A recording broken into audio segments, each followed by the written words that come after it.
Kemiskinan massal, luka yang terus menganga. Kemiskinan hari ini bukan lagi soal individu yang malas bekerja. Ia telah berubah menjadi kemiskinan massal yang sistemik menimpa jutaan rakyat sekaligus tanpa pandang usia dan daerah. Ketika harga beras naik, gas mahal, listrik terus bertambah, sementara penghasilan stagnan atau bahkan hilang, rakyat tidak sedang hidup. Mereka bertahan dari hari ke hari.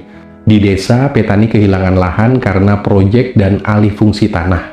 Hasil panen tidak sebanding dengan biaya pupuk dan bibit. Di kota, buruh dan pekerja informal terjepit, kerja keras dari pagi hingga malam, tetapi pulang dengan kantong kosong. Banyak yang terpaksa memilih antara makan hari ini atau bayar sekolah anak. Kemiskinan ini tidak lagi sunyi. Ia nyata di wajah-wajah pucat, di tubuh kurus anak-anak, dan di dapur-dapur yang tak lagi mengepul. Korban bencana alam, selamat dari alam, tercekik oleh kelaparan. Lebih pedih lagi adalah nasib para korban bencana alam. Mereka selamat dari banjir bandang, longsor, gempa, dan kebakaran hutan, tetapi kemudian dibiarkan berjuang sendiri melawan kelaparan. Bayangkan, saudaraku, rumah hancur, sawah tertimbun lumpur, ternak mati, alat kerja hilang, jalan terputus, bantuan datang terlambat, anak-anak menangis kelaparan di pengungsian. Di tenda-tenda darurat, nasi dibagi sekepal, lauk hampir tak ada, air bersih terbatas. Orang tua pura-pura kenyang agar anaknya bisa makan. Ada ibu yang hanya minum air hangat seharian. Ada lansia yang menahan lapar karena merasa sudah tua. Mereka bukan sekadar korban bencana alam, mereka adalah korban kelalaian dan ketimpangan.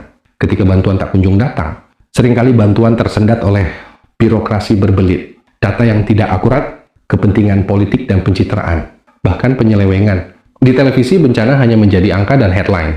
Setelah kamera pergi, penderitaan tetap tinggal. Rakyat di pengungsian tidak butuh janji, mereka butuh beras hari ini, air hari ini, dan obat hari ini. Kelaparan bukan hanya menyiksa tubuh, tetapi menghancurkan martabat manusia. Saat seseorang tak mampu memberi makan anaknya, disitulah kemiskinan mencapai titik paling kejam. Anak-anak, generasi yang dikorbankan. Yang paling tragis adalah nasib anak-anak korban kemiskinan dan bencana. Mereka putus sekolah, kekurangan gizi, tumbuh dengan trauma, kehilangan masa depan sebelum sempat bermimpi. Kemiskinan massal hari ini sedang mencetak generasi miskin baru di masa depan. Jika ini dibiarkan, maka bencana sesungguhnya bukan banjir atau gempa, melainkan kehancuran peradaban secara perlahan.